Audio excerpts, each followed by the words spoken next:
नमस्कार विपिन कुमार। कौन कहता है आसमां में सुराग नहीं हो सकता, एक पत्थर तो तबीयत से उछालो यारो। इसी बात को चरितार्थ किया है इब्राहिमपुर श्री दर्शन पंचायत वाजिदपुर चकस्तूरी प्रखंड सहदेई बुजुर्ग के मुकेश कुमार, पिता स्वर्गीय देवेंद्र राम। इन्होंने विपरीत परिस्थिति में अपनी सफलता अर्जित करके अपनी पंचायत का नाम रोशन किया है। आज आज इनका माँ मेरे साथ है, ये भी मेरे साथ है। पहले माँ से बात करते हैं और इनसे जानते हैं कि इनको कितना खुशी हुई। कितना खुशी हुआ आपका बेटा दरोगा बना, कितना मुश्किल से बहुत पढ़ाई लिखाया आप? हम अखनी बहुत खुशी है पूरे परिवार। बाकी बहुत मुसीबत से हम बच्चा पाले हैं, बहुत मुसीबत से हम बच्चा को पढ़ाए हैं। इतनी मुसीबत हमको पति मर गया तो हम बहुत मुसीबत ढाले हैं, बहुत मुसीबत में बच्चा सबको पढ़ाए हैं। पढ़ाई लिखाई के अखनी बेटा हमको दरोगा बन गया, हम बहुत खुशी है, पूरे बहुत बहुत परिवार खुश है। बहुत बहुत बधाई आपको। इनके भाई भी हमारे साथ है, चलिए इनसे बात करते हैं। आपका क्या नाम हुआ? जी सर, मेरा नाम विकास कुमार हुआ। आपको कैसा लगा आपके भाई दरोगा बन गए, कितनी खुशी है आपको? जी सर, सबसे ज़्यादा मुझे बहुत खुशी है जो जितना हमने मैंने मेहनत करके उनको इस मुकाम तक पहुँचाए हैं। मुझे बहुत अच्छा लग रहा है, जिस जैसे मेहनत करें उस लायक बन चुका है मेरा भाई अब ये दरोगा का पद संभाल सकते हैं। चलिए अब मुकेश जी से बात करते हैं। मुकेश जी मेरे साथ में हैं। सबसे पहले तो आपको बधाई कि आप दरोगा बन गए। सब आप बताइए कि प्रारंभिक शिक्षा आपको कहाँ से हुई? सबसे पहले तो सर आपका भी बधाई और आपके चैनल के सारे व्यूवर का भी धन्यवाद करना चाहता हूँ कि आप मुझे इस लायक समझे और ये आज इंटरव्यू लेने आए हैं।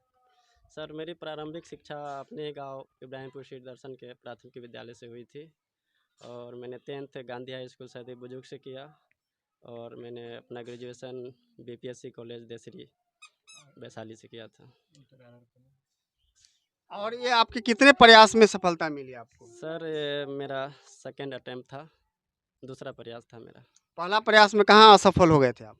पहला प्रयास में हम फिजिकल में डिसक्वालीफाई हुए थे, जो कि मेरा गलती नहीं था, आयोग का गलती था, क्योंकि आयोग अचानक जंप का नियम चेंज कर दिया था। हाई जंप का टाइगर जंप बैन कर दिया था। जब लड़का दौड़ के गया और दौड़ के जाने के बाद जब फिजिकल में जब जंप करने का बात आता है तो उस समय वहाँ के अधिकारियों लोग ने बोला कि नहीं, टाइगर नहीं चलेगा, आपको सीजर करना पड़ेगा और हम उसी में छटके आए थे। इस बार आपने फिजिकल की तैयारी के लिए कितनी मेहनत की, किस तरह से तैयारी की आपने, कहाँ रह के तैयारी की? इस बार तो हम सर गांव में ही रहे, घर पे ही रहे और फिजिकल की तैयारी के लिए हम कोई एकेडमी ज्वाइन नहीं किए थे। अपना ही गांव का जो फील्ड है डुमरी हाई स्कूल, वहाँ पे गए और वहीं पे रनिंग करते थे और जो भी है जंप वंप का जो भी मतलब डिमांड था वो वहीं पे पूरा करते थे, वहीं पे करते थे। आपके परिवार का कितना योगदान है इस आपकी सफलता में? मेरे परिवार का सर बहुत बड़ा योगदान है, क्योंकि परिवार मेरी मम्मी मुझे नहीं इतना पढ़ाती तो शायद मैं आज कहीं और मजदूरी कर रहा होता। मेरी माँ ने पढ़ाई इतना कष्टों से, हम भी पढ़े, ध्यान दिए।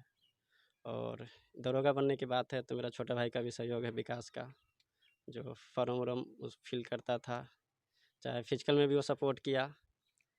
कहीं भी कुछ करने जाते थे तो साथ में जाता था और मोटिवेशन वही देता था। रिटेन की तैयारी आपने कैसे की? कोई कोचिंग संस्थान से मदद लिए या सेल्फ घर पे ही रह के तैयारी की? और किस तरह से तैयारी की, थोड़ा बताइए।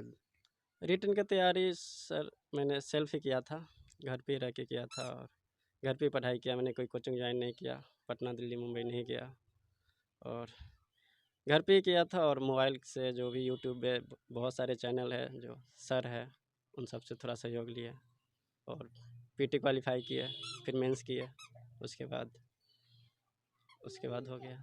आपका आदर्श कौन है?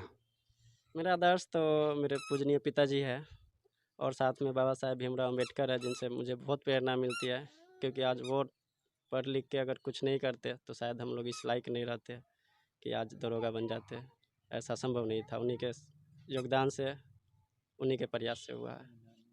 इतना कठिन परिस्थिति में आपने सफलता अर्जित की है, पिताजी भी नहीं हैं, माँ इतनी मेहनत करके पढ़ाई आपको। कुछ ऐसे स्टूडेंट हैं जो गांव में रह के पढ़ना चाहते हैं, कुछ करना चाहते हैं, गरीबी इस हालत में रह के भी कुछ करना चाहते हैं, उस लड़कों के लिए आप प्रेरणा स्रोत है, तो आप उनको क्या मैसेज देंगे कि हिम्मत नहीं हारना है, तैयारी करते रहना है, और उनकी सफलता के लिए आप क्या बोलेंगे? उनकी सफलता के लिए सर हम बोलेंगे कि मेहनत से बड़ी कोई कुंजी है नहीं, शॉर्टकट भी कुछ नहीं होता है, मेहनत करना ही पड़ता है। और मेहनत करने वाले का हो ही जाता है, बस हिम्मत नहीं हारना है।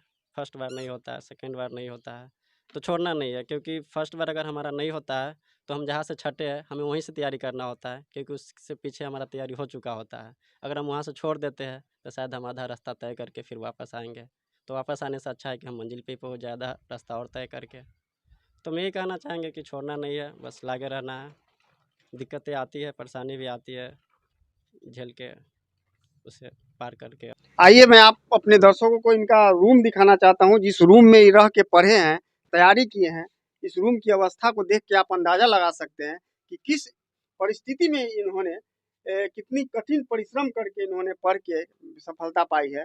और आप देखिए इनका रूम देखिए, इनका बुक रखने का जगह तक नहीं है और किस तरह से इन्होंने कठिन मेहनत किया है। एक मिसाल है औरों के लिए, आप सबों के लिए।